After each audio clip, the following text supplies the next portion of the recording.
आज की हमारी इस वीडियो में सबसे पहले मैं आपको ये बताऊंगा कि आज का हमारा जो टॉपिक है उसका ओरिजिन आखिर कहाँ से हुआ है।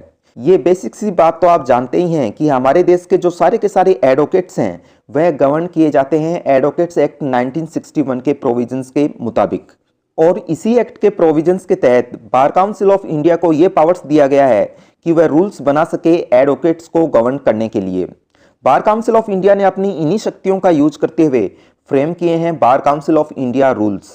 इन रूल्स में टोटल 9 पार्ट्स हैं जो कि रिलेटेड हैं अलग अलग सब्जेक्ट से।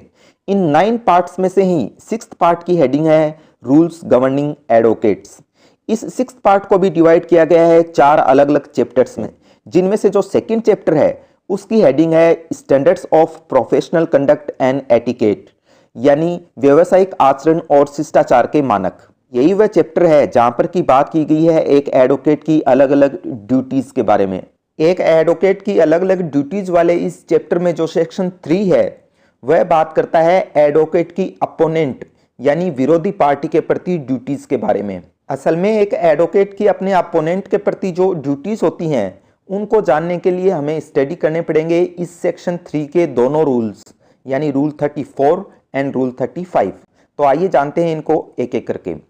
रूल 34 के मुताबिक एक एडवोकेट की ये ड्यूटी होगी कि अगर अपोजिट पार्टी से नेगोशिएशन या बातचीत की जरूरत पड़े तो वह एडवोकेट जो है डायरेक्टली अपोजिट पार्टी से इस तरह की बातचीत या नेगोशिएशन ना करके अपोजिट पार्टी के एडवोकेट से नेगोशिएशन या बातचीत करेगा।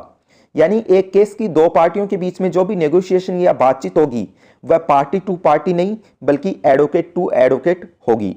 इसके बाद अगला जो रूल है रूल 35, उसके मुताबिक अगर किसी एडवोकेट ने अपोजिट पार्टी से कोई भी लेजिटिमेट प्रोमिस यानी वैध वादा किया है तो उसको पूरा करने के लिए वह अपना बेस्ट एफर्ट करेगा। अब यहां पर आपको यह डाउट हो सकता है कि मान लीजिए एक एडवोकेट ने अपोजिट पार्टी को ऐसा वादा किया है जो कि ना तो रिटन में है यानी लिखित में नहीं है और ना ही कोर्ट के रूल्स के तहत एनफोर्सेबल है, यानी कोर्ट के नियमों के तहत भी लागू किए जाने योग्य नहीं है। तो क्या इस तरह के वादे को भी एक एडवोकेट को पूरा करना चाहिए? तो इस बारे में ये रूल सीधा सीधा ये कहता है कि ऐसा कोई भी वादा जो कि रिटन में नहीं है यानी लिखित में नहीं है और या फिर इस तरह का है कि कोर्ट के रूल्स के तहत एनफोर्सेबल नहीं है, तो अपोजिट पार्टी से किए गए इस तरह के वादे को भी पूरा करने के लिए एक एडवोकेट अपना बेस्ट एफर्ट करेगा ही। इसी के साथ एक एडवोकेट की अपोजिट पार्टी के प्रति जो ड्यूटीज होती हैं वह हो गई हैं कंप्लीट।